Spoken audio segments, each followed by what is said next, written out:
Hey, I'm John Greaves III, and you guys know that I love home gym tours, and I am so blessed to be able to share a home gym tour with somebody who I've been, I guess we've been following each other on social media for quite some time now, and it is Amber Klein. You guys may know her on Instagram as Amber Strongman Klein. She says she likes to keep it simple. So after meeting you for the first time in person at the Mammoth Strength Challenge VI, it is a pleasure to join you in your home gym. Thank you for inviting us into your home.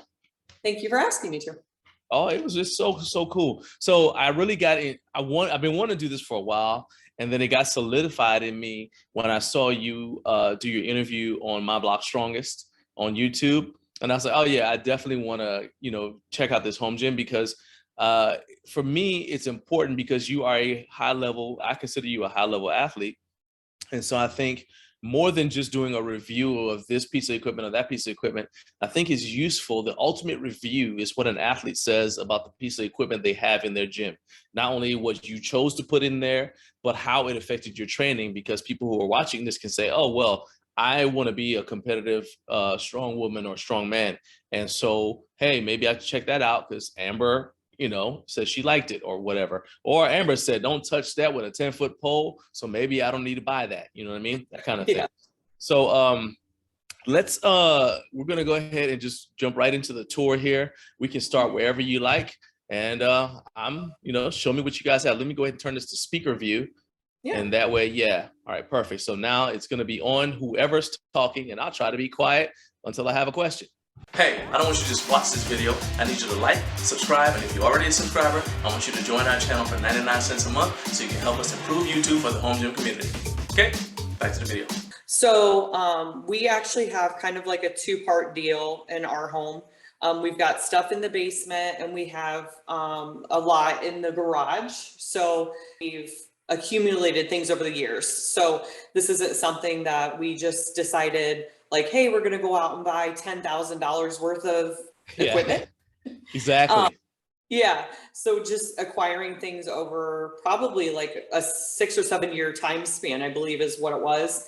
But it all started with just a few bars and then just accumulated from there at that point in time. So that's a big deal though, because a lot of people, especially because of COVID, the people who started trying to buy up every piece of home gym equipment right away don't really understand what it was like. Like I started my home gym. I've had my home gym for 20 years.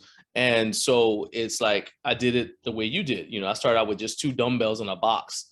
And so it's interesting seeing people who went from having a fully equipped public gym that they attended, suddenly they're in a situation where they have nothing and they're trying to buy everything all at once. And we're all here saying, hey, just be patient, whatever. Yeah. Like, no, I need it all right now because all of my gains are going to disappear. So that's exactly why I like to show the example of people like you who did it, what I consider the right way, where you kind of tailor the gym, you custom tailor it to your needs at the time. And when you don't need something anymore, you change it.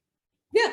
What I'll do is actually, I'll flip the camera around here so you guys can kind of see. So we'll kind of start with our Atlas stones. So as you can see, the Atlas stones are actually molds that we bought from Steve Slater. And we do have different colors of Atlas stones. So Nick bought different like concrete colors and kind of made the Atlas stones look a little different, which is kind of cool. So one of a kind. And then we have the stone molds from Steve Slater. So they go anywhere from 130, 135, I believe up to 300. It's like 330. The moon rock clear in the back with the ropes back there. That thing's huge. I've never got it off the ground yet. I haven't trained stones in a long time, but it's pretty cool. I like how you said, I haven't gotten it off the ground yet. Question about the color coding. Do you guys color code it like for the specific weight, or did you just, kind of just whatever color you happen to have at the time? I'll be honest, the kids pick the colors. Yeah. And we had one where you take several mixes to make the stones, and we ran out of color on the last one, so it became like a tie-dye stone, like 3/4 of it's red. Nice. Right. Yeah. We call it our Ohio State stone. Yeah. But the kids are the ones that help me, to be honest. Amber doesn't help do any of the hard work. She just does the lifting. The kids help me because making stones it's a workout in itself. So no, shots fired. That is a brave man right there. He said, yeah, so Amber doesn't do any of the hard work. I don't, not on that. So anybody watching this, if all of a sudden you never see Nick again, you know, Amber's the prime suspect. But the judge might say, well, it's justifiable because you heard what he said on the video. So anyway, brave man. My only rule is that she doesn't break any of my stones because they're almost like my kids. When you make them, you care about them a little bit more. I believe that. All right. Yeah, so they've got all the nice tacky on it. And then I'll try to move here. Then you've got the wheelbarrow. So that's the one I talked about yesterday that I trained on. I told you it's a little bit, a little old, but what he did was he put this on top of it. They kind of rigged this thing on the top to where we could add more plates to it because the front will only hold so much. And we've had it up to almost 500 pounds. So we placed it on top of like a box jump box. So the pick height was the right height. So again, just getting kind of creative on that. And this one's really hard because there's only one wheel in the front. So, yeah, I remember you said we were talking a little bit after the Mammoth was over, and there's a wheelbarrow component to the Mammoth, and you were telling me that it was that was actually beneficial to you because that one is so difficult to use because it's not, you know, it's so old and it's a little rickety. yeah. You said that it actually helped you. How did having something like that, it's not, I would consider that no longer to be top of the line. How did having that help you when it was time, you know, when you go to competitions? How does that help you? Yeah, so like it helps because it's a little unstable because it's older. And so it really forces you to, when you breathe and brace, to like really focus on staying steady, because the Gorilla Strength one is, I mean, that's a very, very nice implement. And so when you pick that implement up, everything's sturdy, if that makes sense. Yeah. When you pick this one up at home, it's not, and it wants to shift. So yeah, because I noticed you didn't really have any problems handling the implement. And a lot of people were talking about how, oh, well, you know, it's stable, but they were like, man, it's tough. Like if you get out of, like if you go off course with it, you know, we might never see you again because you just head off to the left or whatever, right? But you didn't really have problems. So yep. And you know, that was one thing too, a part of my training. Like we trained it, I've been training it for a while too, because it was in nationals and then it was in this show. So it was just one of those things that just continued to train on that, you know, through all the, even the weather. So it's Ohio, right? So sometimes it's really cold, sometimes it's really hot. Sometimes there's ice on the ground. So you just do what you got to do, and know that when you actually go to an actual competition, that the temperature is regulated and everything is the way it's supposed to be. Right. Okay. Yeah. So now I was admiring your keg collection back there. So let's check those out. So we have three kegs. And what we do is on that, we load them with water and like lead shot in one of them, which makes it, again, a little bit unstable.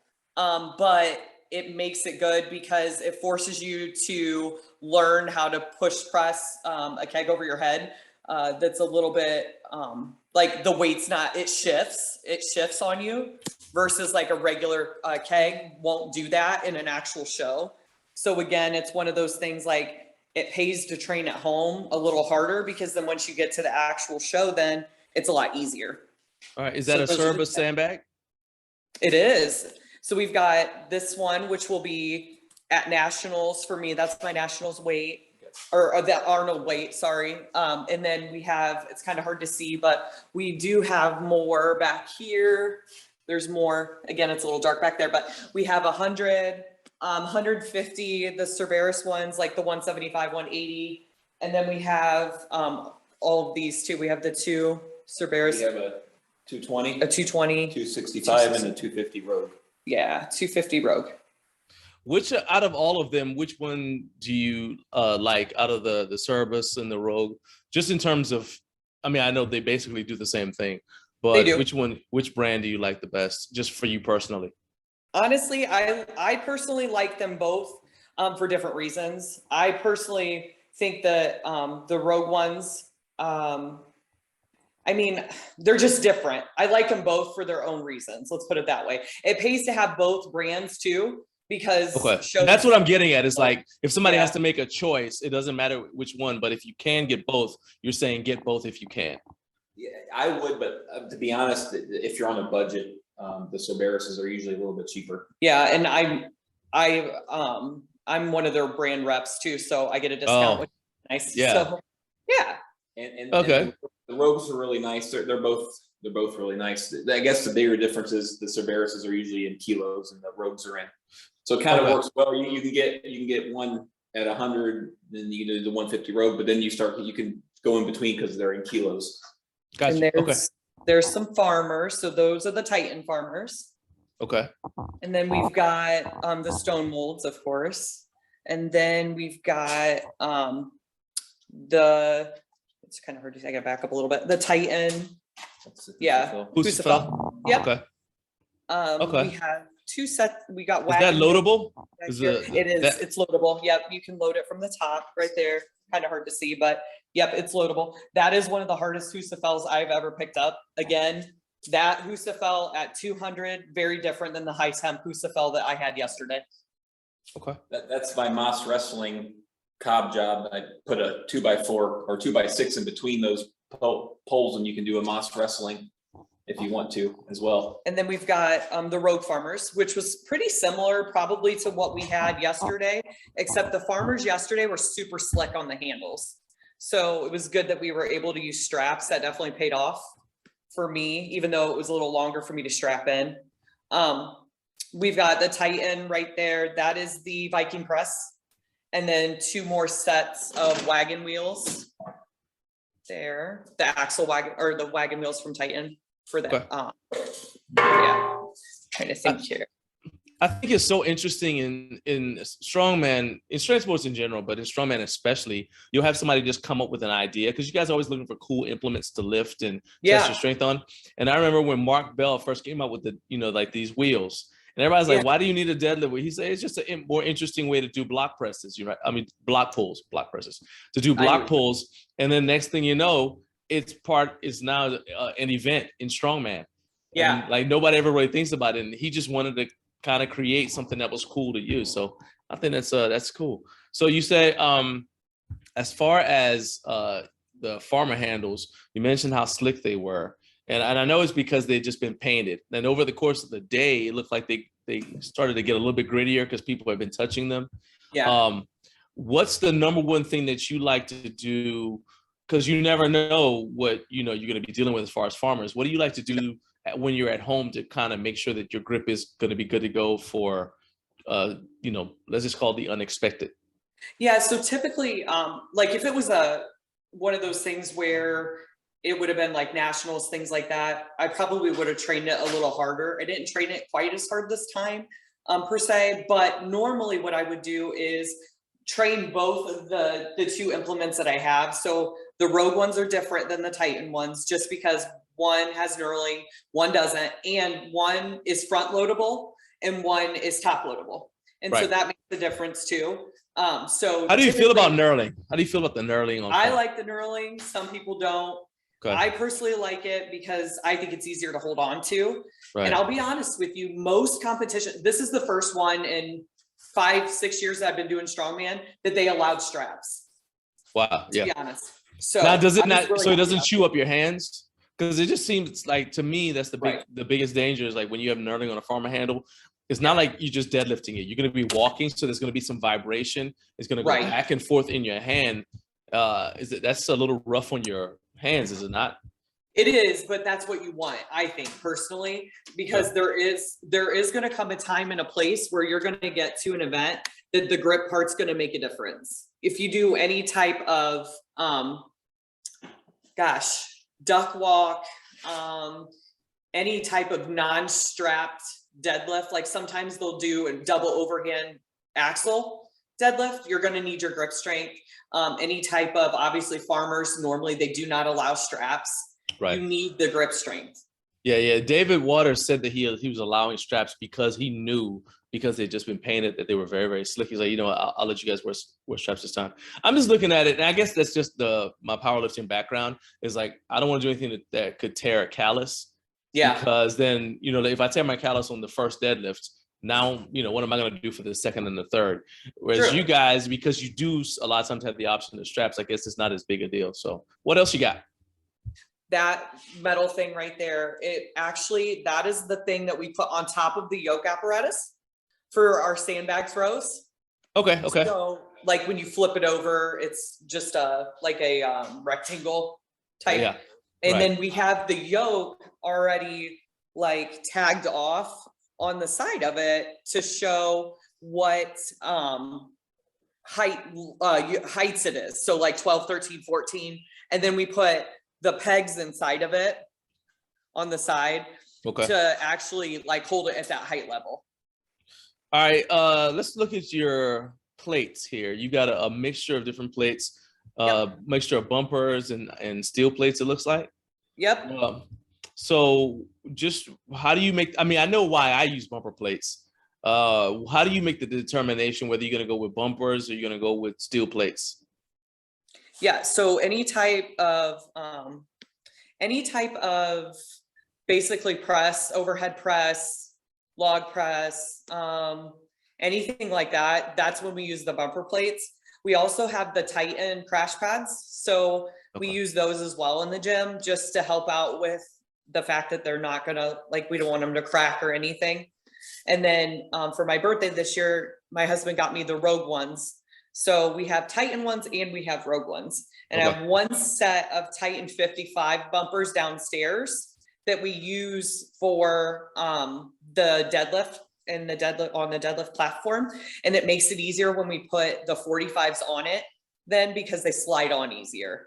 Nice. So leave those down there. So right there we have our log selection. So we've got a 12-inch Titan, we have the 10-inch Titan, and then we have a really long wooden log that we got from a gentleman that sold us a bunch of stuff. And then we also have the little Titan right there. So that's the 8-inch Titan. Okay. Yeah. And then we have, it's kind of hard to see, but those are the sleds. And then the platform that goes on top of the yoke. So you can do like stone loads, like stone to platform. Yeah. Okay. And then all the bags for throwing. So like we've got 2 Rogue bags and now we have 3 Cerberus ones. As far as the stone loading, do you prefer stone loading to a platform or do you like to do stone over the bar? Stone over bar all day, every day. So the difference for me is the platform always has got just a little bit more of a lip on top of it. And it takes just a little bit more of it to be higher on your chest to actually get to the platform, in my opinion. And then, yeah, I just prefer doing over the bar personally, but you never know what you're going to get. So it seems like stone over the bar from the competitions we've live streamed, that stone over the bar moves faster also, just as an event. Yeah, it does. It moves faster because with stone on the platform, like you said, people get hung up on there, and then they do. You're going to different size stones typically. Yes. And whereas stone over the bar, it's usually reps. How many times can you do it? So Yeah. All right. Yep. Nice. All right. Go over here. We have circus dumbbells too. Again, kind of hard to see, sorry, but there's the Titan one, which you said something about recommendations. I would not recommend this circus dumbbell. So it's I'm glad very bent. It just is, yeah, it bends easy. Did it show up that way? Did it show up bent? No. The first time I did an overhead and was a significant weight, and I crashed it down onto a crash pad at that. Wow. So that's one of the few things about Titan that I would not recommend. And then we do have the Monster, the Rogue Monster dumbbell from Slater Hardware. And then this is a 10-inch that I bought from somebody that was getting rid of it. So it just happened to work out. She didn't want it anymore. And what brand is that? I honestly don't even know. Nice. It's so old, I'm not sure, but it totally works. And then we have box for box jumps. We also have, hold on one second here. We've got the horse stall mats. So that's all those here. And then the Titan crash pads. Nice. Okay. Those are huge, especially, I mean, I see a lot of people that use those crash pads, like, especially in apartments. Not specifically that brand. I remember, I don't even remember the name of the first company that came out with the crash pads. I would remember if I wasn't trying to, but I remember they came out with it, and then they started, and people were like, what's the big deal about that? But then they started, other brands started to create crash pads as well. Yeah. How long have you had your crash pads? Oh man, we invested in those pretty quick. Yeah. So how are they holding up? Awesome. And then the edges are starting to get frayed from all the dropping. So we started adding duct tape. I just bought 2 more actually because Titan had a 1-day flash deal where they were under $100. Okay. So for a pair. So Nice. we're getting ready to add some more.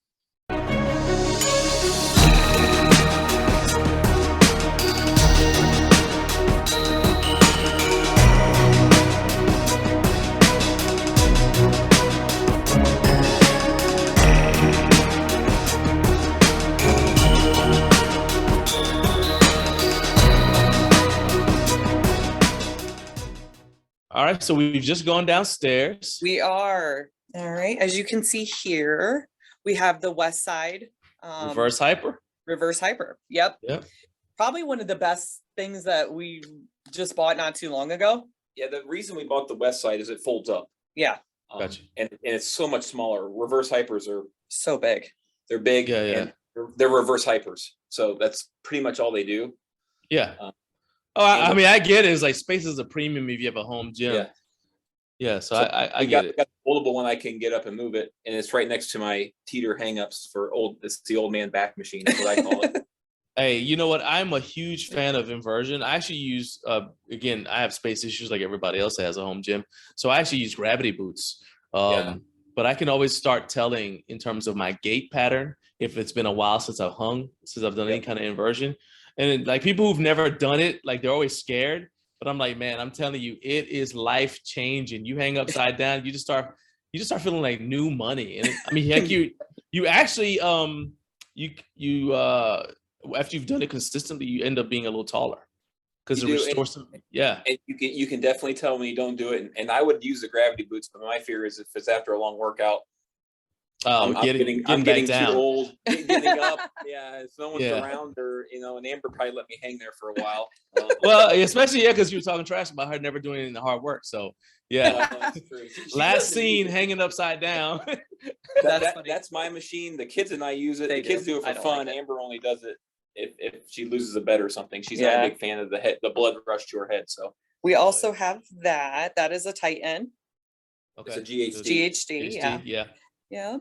You guys use that for ab work, or you just use it for like your what you call posterior chain? Yeah, we do hyper extensions and ab work. Yeah, we do both. Yeah.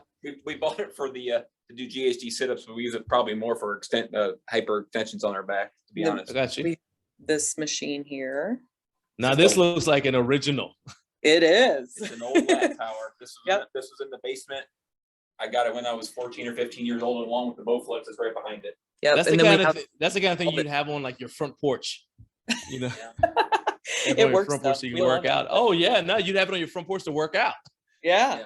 Oh yeah. You got it. And then we've got there's the Kabuki trap bar.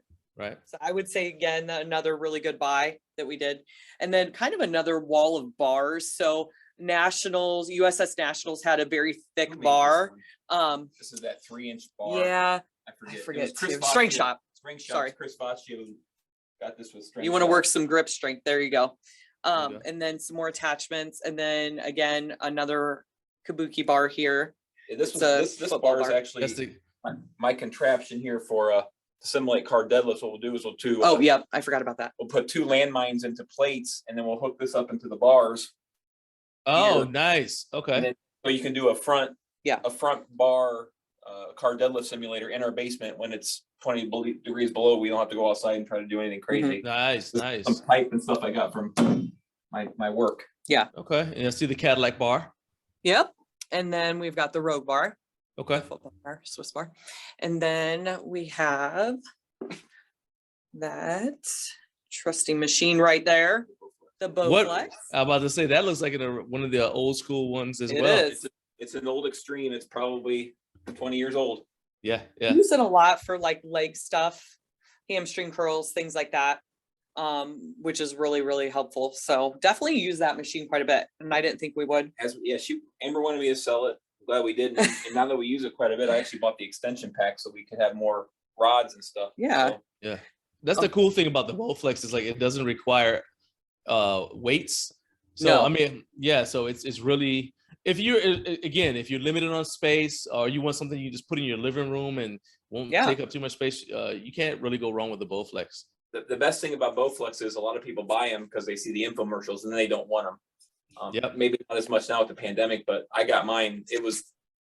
I don't even think the guy completely unboxed it, and I got it for like half the price of what you would have bought new. Yeah. So nice. Those were the very first tires that Nick kind of rigged together. We had a tire deadlift at one of my first shows. So it's kind of funny. It's old truck tires, and I took a 10-pound weight and I drilled holes through it and put it through the. Oh, nice. Okay. So hook it up to a bar, and it was perfect. for a show. We Yeah. had a tire deadlift. Forgot about that. Tire deadlift before we could afford. We couldn't afford anything. Like axle the or wheels, anything. the axle wheels. Yeah. Yeah, you guys have had your home gym. I know we already mentioned it a couple times. You started a while back, but what year did you start your home gym? 16, 17. 16 or 17. It was somewhere around there. 16. Okay. Yeah. There's Arnold poster. Oh, you gotta have one, yeah. For inspiration. And then we've got this is our cardio room. So it's got the Rogue Echo bike. I have an elliptical and a treadmill. Okay. So that's where I get all my cardio in, which we love. Said no one ever. And then well, I mean, it's so important because I mean, conditioning is a big deal, especially in your sport. So it definitely is. I do probably when I'm in cut mode, I do cardio probably 5 times a week, fasted cardio in the morning, not in cut mode, maybe twice a week just to stay on top of it. Okay, say that again so everybody can hear it. When you're in competition mode, while you're trying to build strength, you do fasted cardio 5 days a week, or how many 5 days a week? Okay. Yeah. Like 45 minutes, 30 minutes? No more than usually 30 minutes. And then we've got all of our wall of bars. So our main wall of bars. So we've got this tsunami bar, which we just got. Nice. Okay. So Nick Oscillation. Nick Canby is one of the best pressers that I've seen in a long time. He swears by this bar. So I figure might as well try it and see what happens. Shout out to William Strength. There you go. Yeah. We've got a deadlift bar, and then just a Rogue power bar, and then another deadlift bar, an axle bar. Transformer bar. The transformer bar. Okay. Yep. Swear I love that thing. And 2 Rogue wagon wheels, which is awesome. I love those. Nice. Okay. Very good quality for sure. Then we have our deadlift platform here. It's Titan. So they've done a really nice job with their platforms. And then I had mentioned upstairs the 255-pound, obviously, plates, and that just makes it easier when we're deadlifting to put all of our 45s on, as you can see, because we have the Titan here. And then just like bench incline. One of the reason that is good, like the reason I really enjoy having a few bumper plates is because so I lift in my garage, and most garages have a slope floor. So you don't have to worry about with a bumper plate about them rolling as much. And you also don't have to worry about the plate slop. It's like when you first slide the plate on, they kind of lean this way or that way until if you don't have a collar on there. So you can deadlift without collar if you have bumper plates.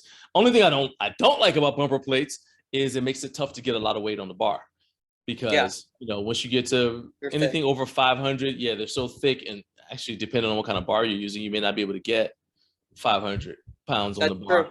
So it's a give and take thing. One thing I want to mention about like our rack here, I know when we go to a gym, a lot of people said, I don't know why they make these short racks. Well, it's for us people that work out at home and we only have 8-foot ceilings and stuff. They work out great. Oh yeah, definitely. And so I know the new racks, most of the racks come out don't fit in it, but there are some available. This is a Titan. I know Rogue has some available, and they're well built and they get the job done. The only thing you can't do is the overhead pressing in them. That stinks. But hey, you got to adapt, and it saves a lot of money doing it at home, obviously. Yeah, I mean, you could always just press outside the rack. Yeah. Or get your Z press on.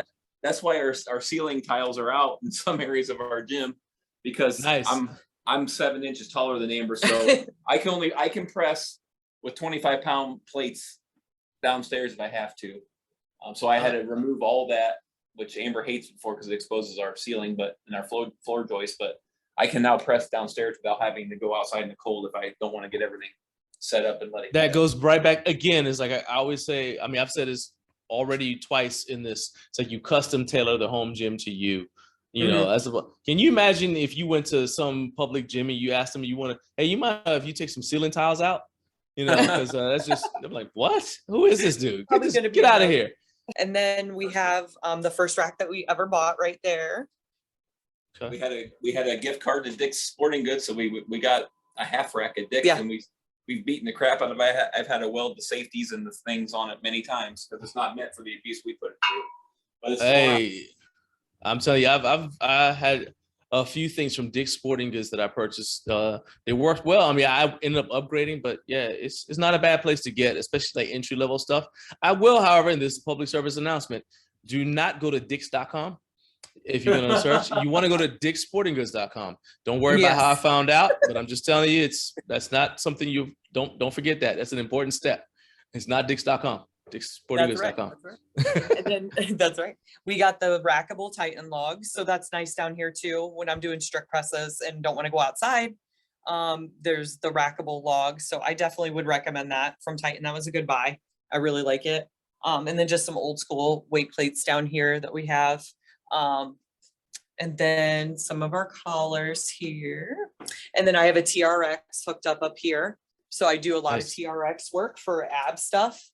Okay. So what's your favorite stuff to do with the TRX for your abs? Like to do like not rollouts, but you know what I'm talking about. It's kind of like the plain cold, stir the pots. Okay. I do also do like jump lunges off of it, hamstring curls you can do with it. You can do all kinds of stuff. There's a whole thing on Pinterest that just is dedicated to that. So if you ever want, you know, more information or anything on that, that's where I got some info on stuff too.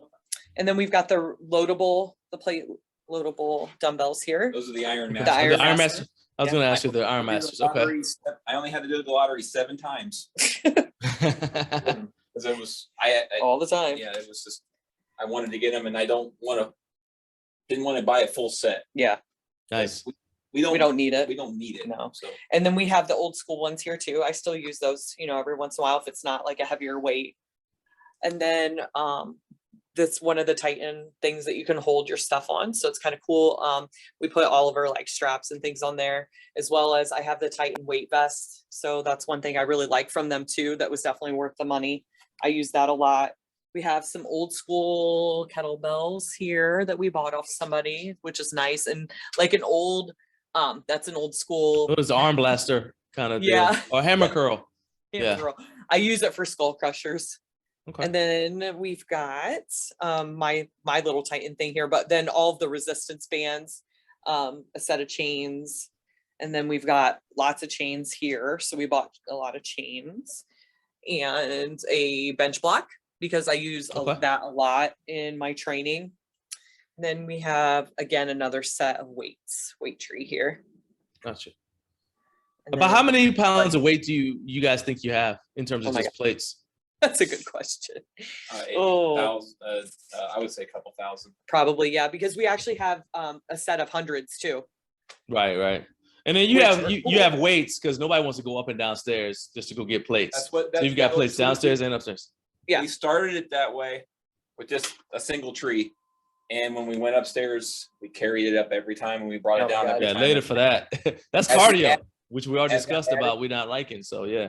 As we added, we just kept adding weight trees and weights, junk weights here and there. Yeah, because it was crazy to like you'd be more tired of hauling plates up and down by the time you actually got to your workout. It was terrible. Yeah, later for that. Yeah, I got you. All right, so what you got? We've got a couple different benches. So that's the Iron Master bench. It's a little bit smaller, not quite as wide on both sides. And then we also have the Titan one, which is wider, competition bench. And I really like that one. That's probably one of my favorite benches.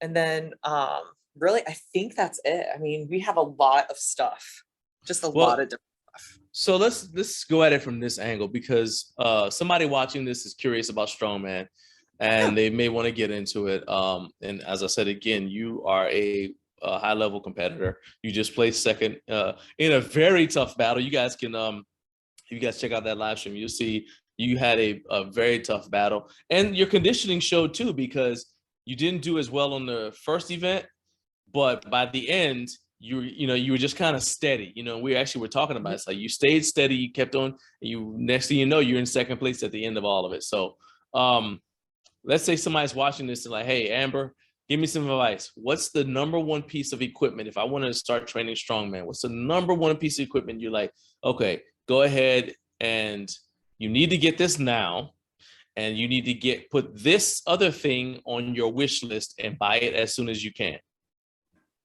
Man, that's tough. I'm assuming these people already have some kind of barbells, because that's really where you have to have barbells to start, because in anything, because so many of the strongman movements, if you don't have a barbell to do just regular deadlifts, squats, front squats, things like that, you're just not going to get very far in anything. But if it's strongman related, I would definitely say yoke and a log. And so I think a lot of people think like yoke, it's expensive, but you got to think bang for your buck. There's a lot you can do with the yoke. You can, yeah. I mean, there's so many things you can do with it, and it's so good, and it carries over into so many other events. Yeah. And then the log, I mean, the log's a staple, to be honest. Most competitions have a log. It's very, I mean, to not see one is kind of rare, and you can't really simulate it. I tried. So the log was something I didn't buy at first, and I wished I would have. We bought the Rogue football Swiss bar, whatever you want to call it, that's multi-grip.